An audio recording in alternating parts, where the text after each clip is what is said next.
Le journalisme n'a pas de jour férié, fidèle, aimable téléspectateurs. C'est pour cela que nous sommes encore là, une fois de plus, par rapport à cette journée qui est vers l'enseignement congolais. Bonne fête à tous les enseignants qui nous regardent, qui nous suivent enseignement, fidèle téléspectateurs. Nous sommes dans notre avant-dernier numéro de cette semaine. Juro à John. Et là, merci à cette grande équipe technique qui m'accompagne cet après-midi. Encore une fois de plus, et à Pascal Calonge qui assure du côté de la régie finale, en complicité avec Dalis qui assure du côté de la prise de vue. Vraiment, veuillez nous excuser pour ces grands désagréments indépendamment de notre volonté. Comme vous le voyez très bien, nous essayons de réfléchir par rapport à cette très belle thématique. Éduquer pour engager, deux points, quelle jeunesse pour bâtir demain. Les 81, 47, 85, 53 est là. Continuez à nous écrire, continuez à participer vraiment réellement dans cette émission, même avec des audios, ça nous fera énormément plaisir. C'est pour cela, sur ce plateau, je suis pour vous, monsieur Moulaba Marc Olivier, qui est directeur exécutif et initiateur de l'ONG éducatif Les Forgerons Café. C'est avec eux qu'on va essayer de réfléchir parce qu'il est accompagné de monsieur Antonio Gams, madame Fédérine Nsea et madame Rachité Louzitou. Directement, je vais tourner vers ma main droite pour faire mes salutations à monsieur Moulaba Marc Olivier. Bon après-midi. Bon après-midi, monsieur John Joroa. Merci de l'accueil que vous nous offrez. C'est une opportunité intéressante. Merci pour ce prestige. Et je pense que c'est aussi l'occasion pour moi d'adresser mes vœux, les meilleurs, à tous les enseignants qui militent avec la CREI pour créer une société nouvelle. Voilà, je vous réponds à cette question. Votre analyse par rapport à cette journée, par rapport à la qualité de l'enseignement avec nos quartiers du Congo, même la qualité de vie pour les enseignants en RDC. Alors en ce qui concerne la qualité du système éducatif congolais, je préfère parler du système que de l'éducation en tant que thématique telle. Alors j'aime toujours évoquer Tidjane Thiam, qui est un polytechnicien ivoirien, qui dit que le développement d'une société passe fondamentalement par l'investissement de son capital intellectuel. Donc on ne peut pas créer un capital intellectuel si on n'a pas investi à travers l'éducation. Et donc notre système éducatif éprouve des sérieux problèmes. Il y a beaucoup d'écumes à corriger et je pense que d'ici là, nous allons publier un article qui va plutôt parler de la refondation du système éducatif congolais. C'est vrai qu'il y a des propositions sur la réforme, mais je crois que la réforme, ce serait comme repeindre une maison sans qu'on ait vraiment revu toutes les fondations. Donc on a un besoin sérieux dans la refondation et la qualité de vie des enseignants eux-mêmes. Alors je crois que ça laisse vraiment à désirer, donc j'ai beaucoup de larmes pour en parler, mais je pense qu'il faudra que l'État s'engage pour que tout ceci change. Voilà, très bien. Madame Fédérine Nsea, bon après-midi. Bon après-midi et merci pour la parole accordée. Je suis maître Nsea Baoula Fédérine, avocate près la cour d'appel de Kinshasa, Matete. Voilà, déjà par rapport à la question que je viens à peine de poser à M. Marc Olivier, par rapport à cette journée de l'enseignement, la qualité, le système éducatif en ADC, vous pouvez quand même dire quelques mots par rapport à ça. En tout cas, la qualité de l'enseignement en RDC laisse à désirer, comme l'a dit mon prédécesseur. Alors, en ce qui concerne le système éducatif de l'enseignement, oui, c'est vrai que l'enseignement aujourd'hui doit s'adapter aux besoins factuels et fondamentaux de la société. Alors, l'école doit s'adapter aux besoins, à l'évolution, sinon de la vie, aux besoins du travail et au développement de la nation. Voilà, au développement de la nation, je vais tourner vers ma main gauche pour faire mes salutations à M. Antonio Gams. Bon après-midi. Bon après-midi. Merci pour la parole. Déjà, je me présente, je suis Gams Antonio. Je suis juriste. Et dans le cadre du Forgeron Café, je suis responsable du département juridique. Voilà, la même question revient à vous. Votre analyse par rapport à la qualité de vie des enseignants en démocratie du Congo, par rapport aussi au système éducatif que plusieurs personnes critiquent aussi également.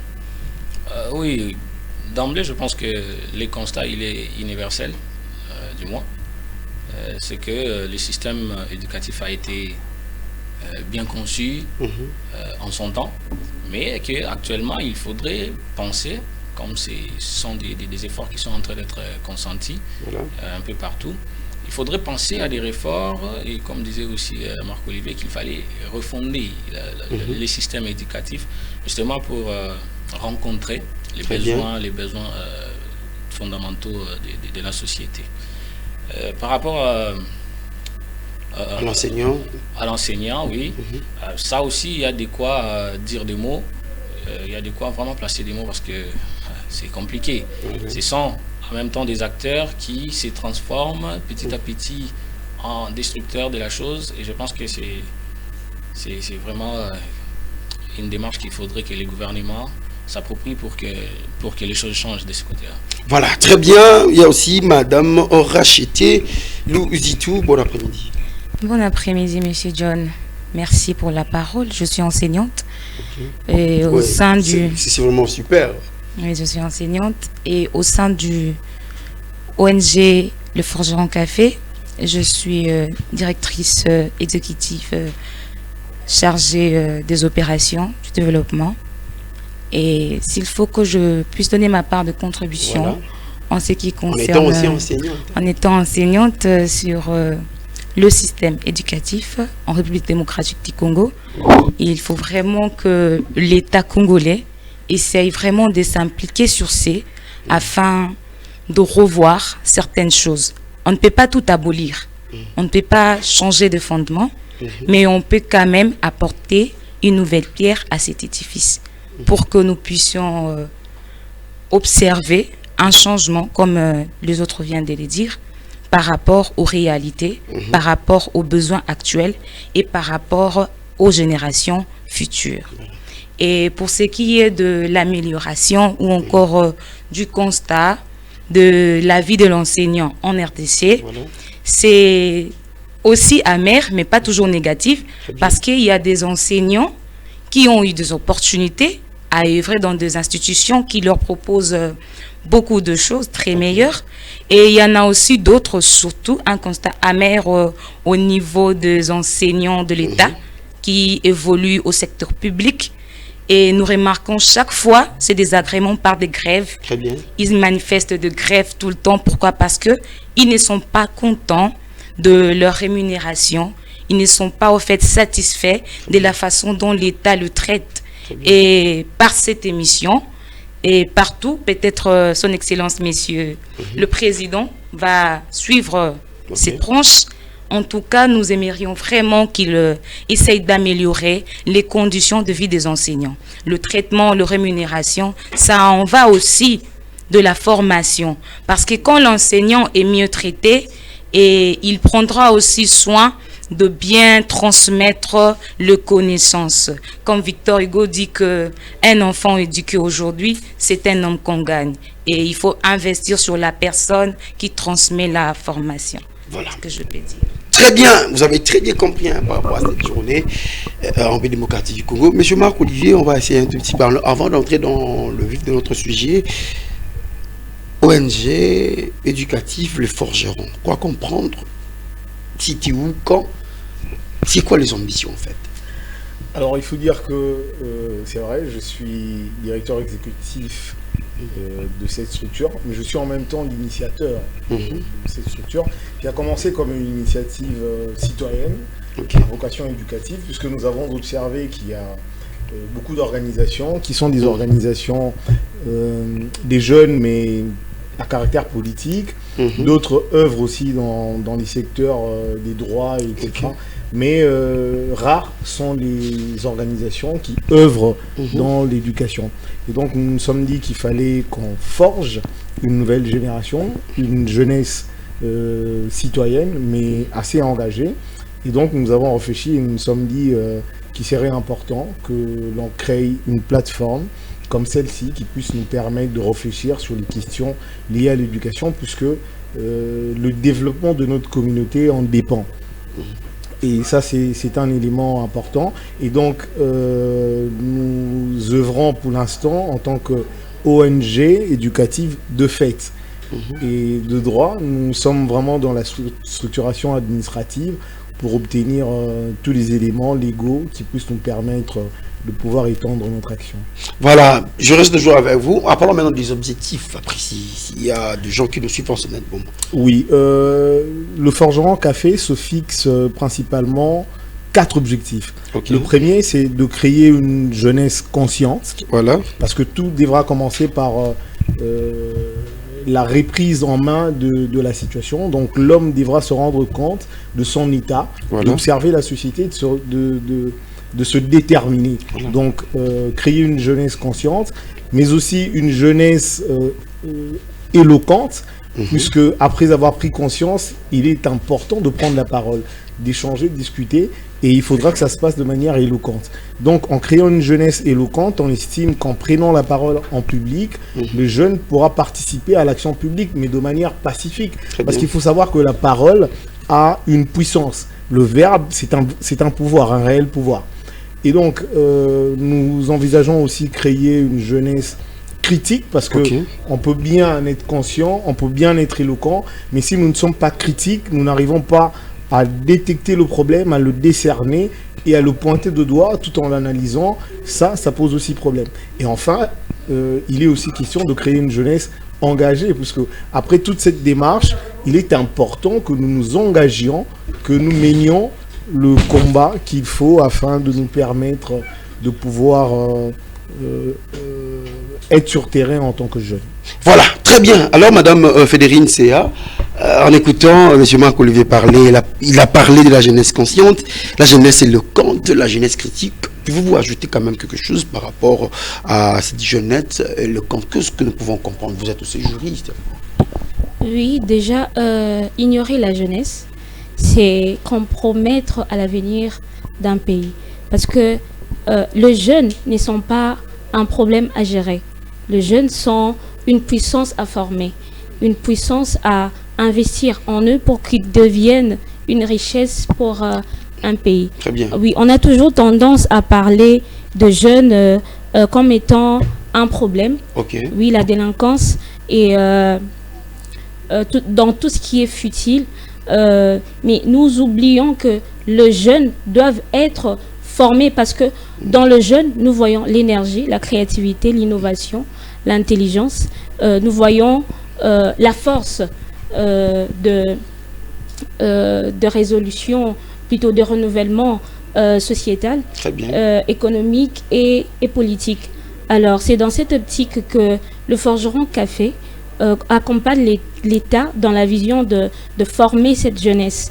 Former la jeunesse, encadrer la jeunesse, faire confiance en la jeunesse. Ce que je peux dire encore, la jeunesse, si elle est formée, elle peut apporter beaucoup de choses dans la société, notamment dans la prise de parole en public. Nous, les Forgerons Café, nous voulons former la jeunesse en art oratoire, développer l'esprit critique et l'esprit de la lecture dans la jeunesse. Voilà. Très bien, Madame Fédérine Sea. Monsieur Antonio Gams, la jeunesse critique. Quoi comprendre réellement? Il y a plusieurs personnes qui le suivent en ce moment. Oui, la jeunesse critique, je pense que dans la conception du Forgeron Café, on a remarqué que beaucoup de gens qualifiaient ou traitaient justement la jeunesse congolaise de naïf, on peut dire ça comme ça. Et nous sommes dit qu'il fallait nous engager dans une démarche de changement des narratifs. Très bien. Les jeunes Congolais ne sont pas naïfs, ils sont plutôt peut-être sur une mauvaise voie qu'il faudra retracer afin qu'ils retrouvent leur potentiel. La jeunesse critique, c'est par rapport à la prise de position, par rapport aux actions gouvernementales, par rapport aux actions individuelles aussi. Les jeunes, ils ont plusieurs potentiels, ils créent des entreprises, mais comment vous faites les choses? Est-ce que vous respectez les termes termes légaux, pardon. Est-ce que vous respectez les démarches prévues, Très tout bien. ça? Et c'est aussi une façon pour les forgerons café de pousser les jeunes à se poser plusieurs fois des questions avant de prendre position, avant de prendre une décision, quelle que soit dans leur vie privée, quelle que soit dans la vie sociale. Donc c'est dans ce sens-là. Nous appelons aussi à l'engagement. L'engagement, les jeunes ne doivent pas abandonner dans la démarche de la gouvernance. Ils sont aussi capables de prendre de bonnes décisions et de gérer bien les affaires publiques. Donc, ils sont aussi appelés à s'engager de ce point de vue citoyen qui a besoin vraiment de cette jeunesse pour l'avancement de notre pays. Voilà, très bien, Monsieur Gams. Madame Rachté Luzitou, pouvez-vous quand même ajouter quelque chose par rapport à la jeunesse consciente? Elles sont là en train de nous suivre. Oui, Monsieur John, merci. Une jeunesse consciente, c'est une jeunesse qui sait ce qu'il veut, afin d'agir pour l'intérêt social. Un jeune qui sait ce qu'il veut, c'est un jeune qui va s'investir.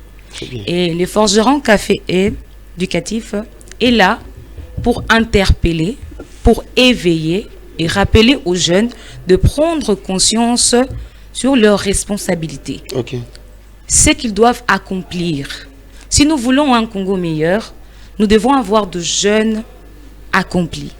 Nous devons avoir de jeunes instruits. Nous devons avoir de jeunes capables de s'exprimer en ayant la liberté d'expression. Et le forgeron café a ses fardeaux. Et c'est pourquoi elle fait appel à l'engagement, comme vient de le dire Maître Antonio.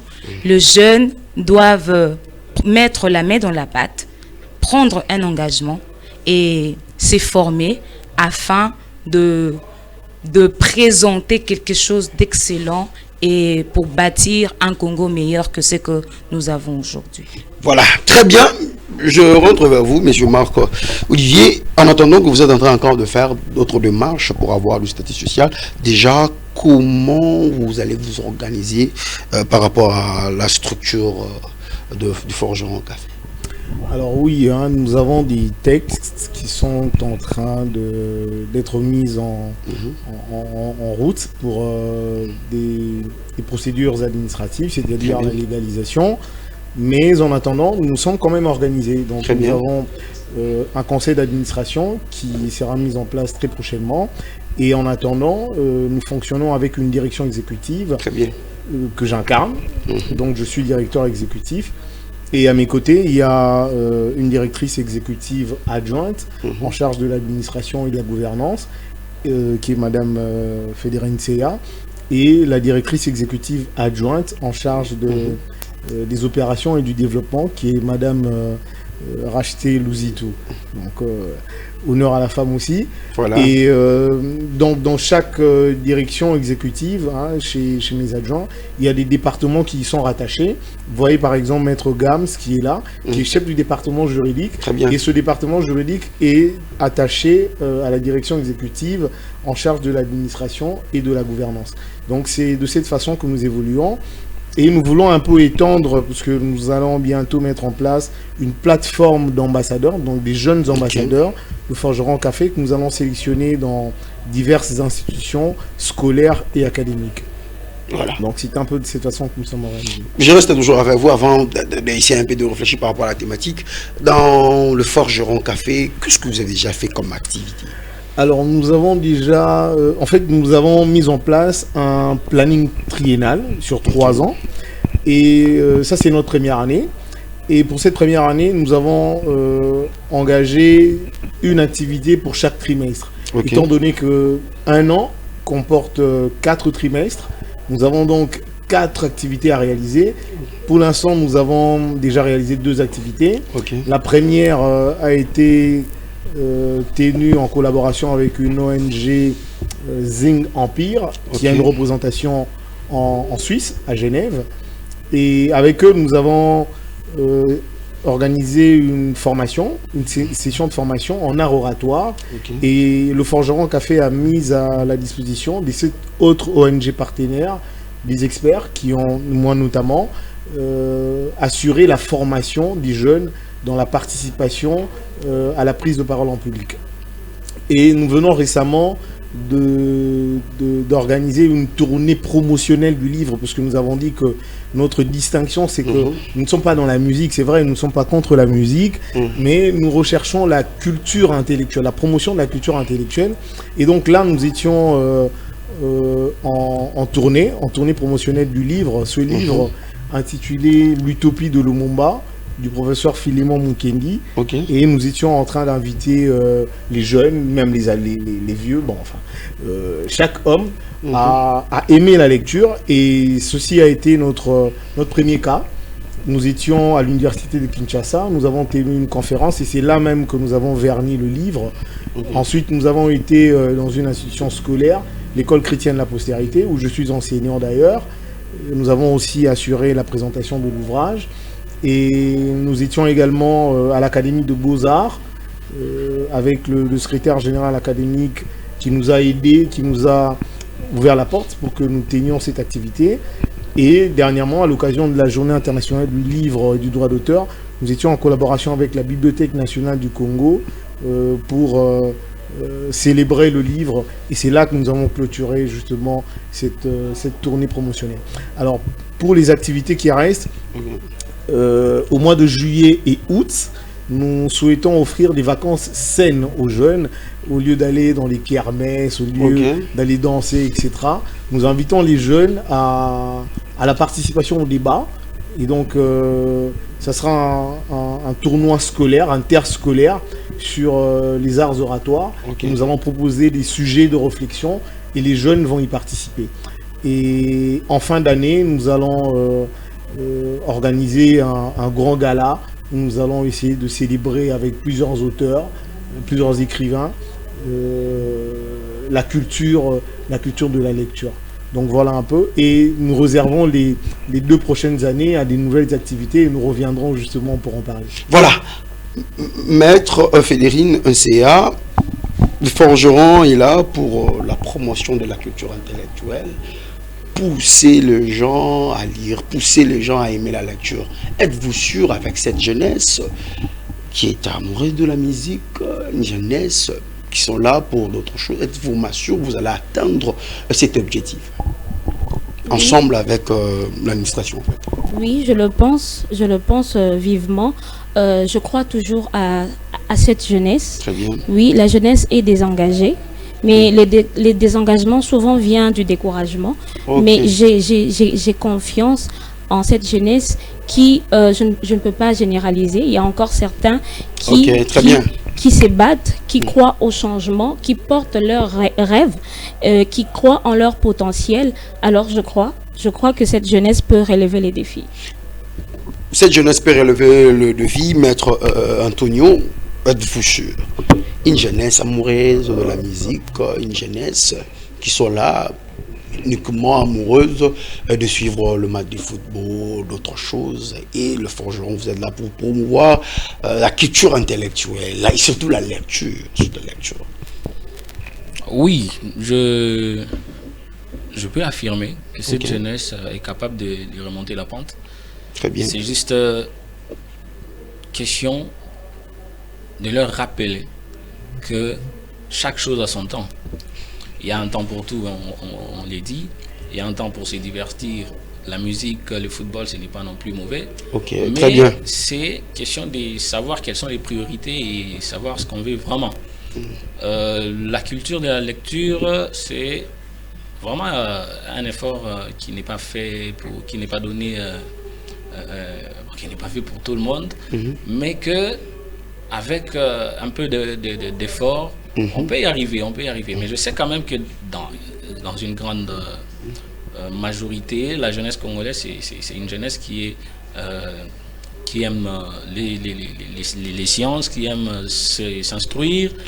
On peut même recourir aux statistiques des productions intellectuelles que nous avons actuellement au Congo. Nous pensons que la jeunesse, en majeure partie, est vraiment scientifique ou encore aime la lecture. Donc il suffit juste de faire des efforts et puis s'adapter. Voilà. Très bien. Madame Rachida Luzitou, je vais m'appuyer avec un adage quinoise qui dit que non, solingo pime la congolais, solingo opime la congolais mbongo to, opime la congolais mbongo, à 5 ans bazwa mbongo tiango na 4 à livre, oko tiango ano tika wata 20 ans au monde appelé à la pour découvrir mbongo anaté. Je sais pas qu'est-ce que vous pouvez ajouter par rapport à ça avec cette jeunesse. Parce que vous avez parlé aussi de la conscience, mais en parlant de promouvoir la culture intellectuelle. Êtes-vous sûr que le Forgeron Café va atteindre cet objectif? Merci, Monsieur John. Oui, c'est possible de le faire. Il est juste question de rappeler les priorités, de rappeler aux jeunes ce qu'ils doivent faire. Et pour cela, nous devrons dire aux jeunes aujourd'hui, et j'en profite, que demain aura besoin de vous. Et la musique n'est pas suffisante. Et il faut la science, la connaissance. Alors, pour obtenir ou pour avoir ou acquérir une connaissance, il se veut de lire. Il faut que la personne apprenne. Et le moyen de l'apprentissage vient de la lecture. Et déjà, lorsque une personne prend conscience que pour que je puisse apprendre quelque chose, je dois faire recours à la lecture. Et si nous martelons sur cet angle-là, nous aurons de jeunes qui seront conscientisés et qui embrasseront ce chemin-là de lire pour se former afin d'atteindre des objectifs meilleurs. Très bien, Monsieur Marc-Olivier, éduquer pour engager. Quelle jeunesse pour bâtir demain? Comme je le disais, une jeunesse consciente, une jeunesse éloquente, une jeunesse critique et une jeunesse engagée, ça nous permettra de pouvoir bâtir une communauté développée, une communauté qui a de l'avenir. Je pense que c'est le seul moyen, c'est le seul canal par lequel on pourra atteindre les objectifs que nous nous donnons, que nous nous fixons. Voilà. Très bien, Maître Fédérine Séa, par rapport à la thématique. Oui, quelle jeunesse pour bâtir demain? Je pourrais dire une jeunesse formée, encadrée, orientée, peut bâtir demain. Une jeunesse qui est capable de participer à des débats, une jeunesse qui est capable d'émettre un avis, une jeunesse qui est capable de relever le défi. Je pense que cette jeunesse-là peut bâtir. Voilà. Oui. Cette jeunesse-là peut bâtir. Maître Antonio Gams, vous vous ajoutez par rapport à la thématique. Éduquer pour engager, quelle jeunesse pour bâtir demain? Je vais insister plus sur l'aspect engagement, l'engagement des jeunes. J'évolue aussi dans une organisation d'encadrement des jeunes, le scoutisme. Là, nous parlons de l'engagement des jeunes d'une autre façon, dans un autre contexte.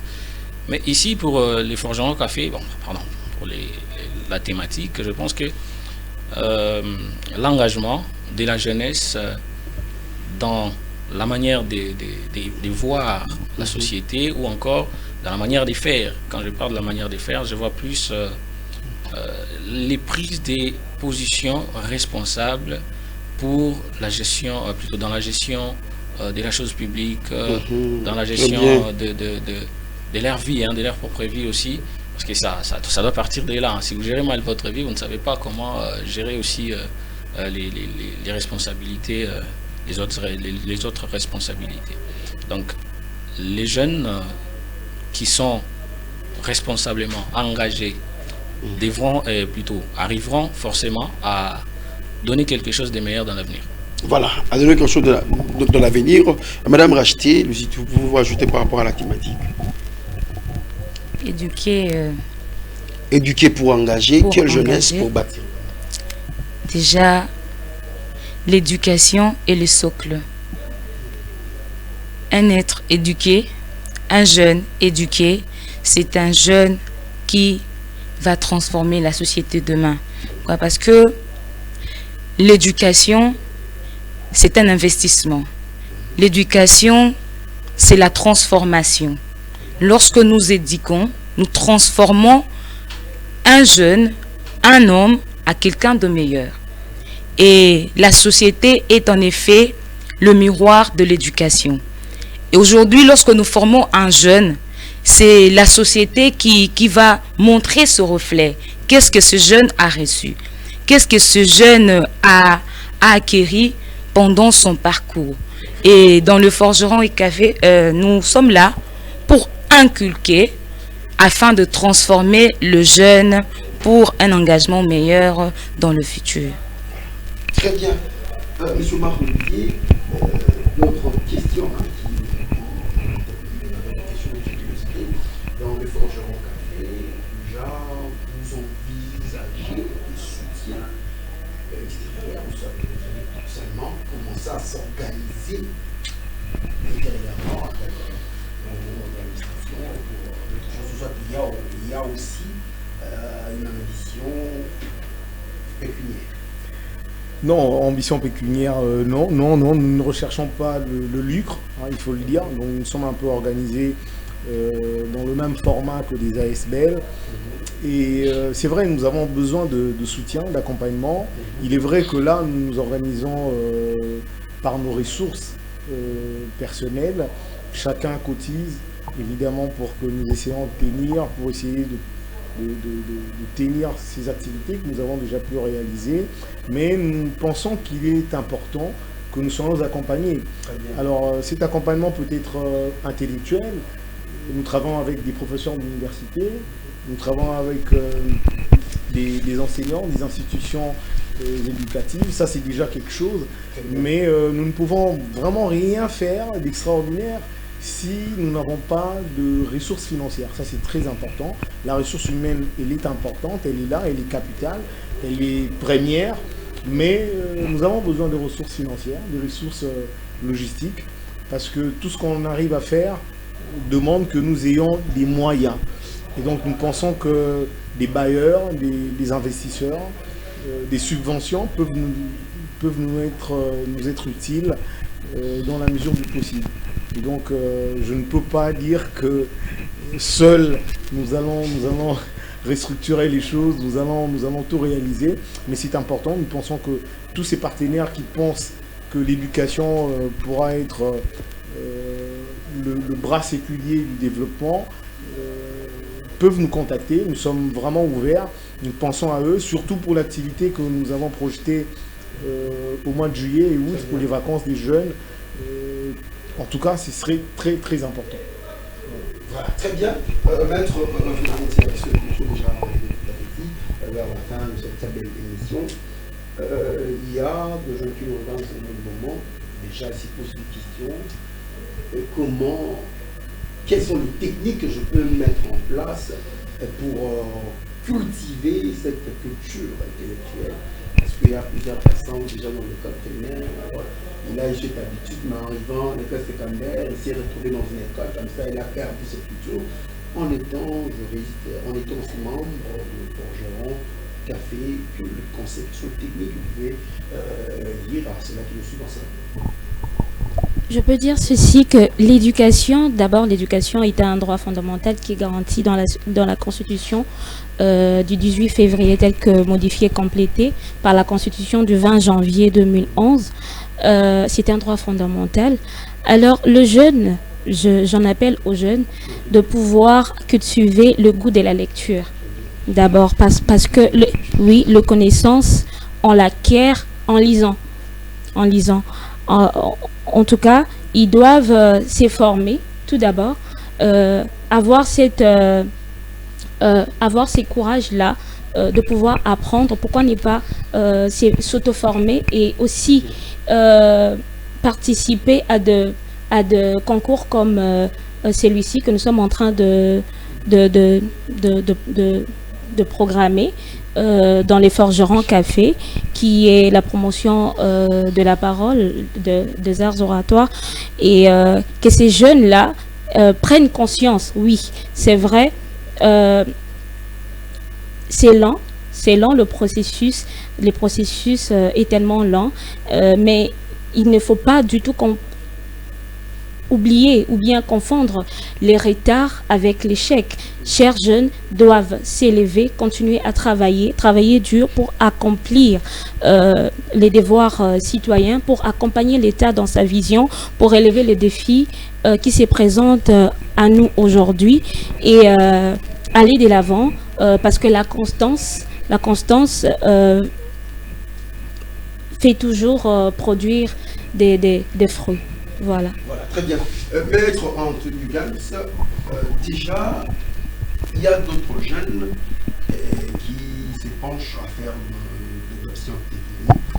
Lorsqu'il fait déjà la mécanique, il fait l'électricité, il se dit déjà que bah, moi je fais la coupe et couture, moi la lecture, les livres ne m'intéressent pas. Là, ce sont des trucs réservés à ceux-là qui font le latin philo, la pédagogie, je ne sais pas. Quel est le message que vous voulez lancer en Nord Sénégal? Bon, je pense que s'il faut lire, il ne faut pas forcément lire les domaines littéraires. Il faut aller chercher dans son domaine des livres qui existent. Très belle précision. Et c'est dans le but de se perfectionner. Quelqu'un qui a fait les options techniques peut fouiner dans des bibliothèques. Il y a des livres qui parlent de domaines techniques et ils pourront toutefois se perfectionner. Par contre, l'effort devrait plutôt être de mettre cette volonté de faire, cette volonté de vouloir lire. Permettez-moi cette expression.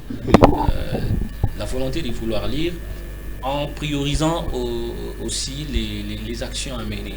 Ce n'est pas que si je dois apprendre à lire ou carrément je dois lire, c'est qu'il faut forcément que je reste là en train de lire pour connaître ce qu'on a écrit dans un livre. Non, très bien. Il faut se donner une certaine discipline, de dire, bon, je vais lire pendant 30 minutes, par exemple. Après, avec le goût qui va de manière naturelle se développer en soi, vous allez vous rendre compte qu'au-delà, plutôt, avant vous lisez pendant 30 minutes, et après, c'est des heures et des jours que vous passez devant des livres. Donc, je pense que les jeunes devraient profiter de ces petites techniques. Hein. C'est comme ça que j'ai commencé aussi.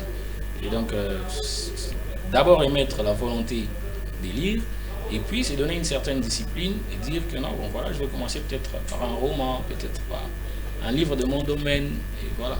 Voilà, très bien, Madame Rachité Luzitou, en parlant, parce que vous êtes enseignante, je bénis Dieu parce que vous êtes aussi là par rapport à cette journée, en parlant de cette culture de la lecture, il y a plusieurs questions qui fustigent le système éducatif. J'avais posé le parent, disons que non, les enfants n'ont plus cette culture de mémoriser, de faire de récitation comme c'était jadis. Apparemment, c'est à l'école primaire qu'il y a une modification, il n'y a plus une méthode, les enfants préfèrent beaucoup plus chanter et que de cultiver cet esprit de la lecture, de récitation comme c'était jadis. Merci, monsieur John. Tandis que le premier, c'est la base. C'est pas que l'école primaire négligeait cet axe-là. Les enseignants du primaire ne négligent pas. Déjà, je vais éclairer ces points-là.